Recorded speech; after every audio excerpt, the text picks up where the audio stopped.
আসসালামু আলাইকুম ওয়া রাহমাতুল্লাহি তাআলা ওয়া বারাকাতুহু নাহমাদুকা ইয়া আল্লাহ ওয়া নুসাল্লি আলা হাবিবিল কারীম। ব্রাদার ইসলাম, নামাজ পরিত্যাগের ভয়াবহ পরিণতি। কোনো ব্যক্তি যদি নিজ ইচ্ছায় নামাজ পরিত্যাগ করে, নামাজ ছেড়ে দেয়, মুসলমান এবং মুশরিক ও কাফিরের মধ্যে পার্থক্য হচ্ছে নামাজ ছেড়ে দেওয়া। মুসলিম শরীফ 148। জাহান্নামীদেরকে জিজ্ঞাসা করা হবে, কিসে তোমাদেরকে জাহান্নামে নিয়ে এসেছে? তো জাহান্নামীরা বলবে, আমরা নামাজ আদায় করতাম না। সূরা মুদ্দাসির আয়াত নাম্বার 42 এবং 43 এর মধ্যে উল্লেখ রয়েছে।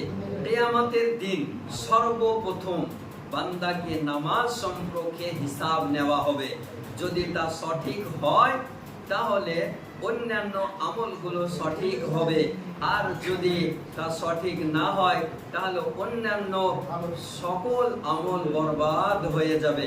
আমরা নামাজ পরিত্যাগ করে, নামাজ ছেড়ে দিয়ে অনেক নেকের কাজ করি। তো মহান রব্বুল আলামিন বলেন, সর্বপ্রথম বান্দার নামাজের হিসাব নেওয়া হবে।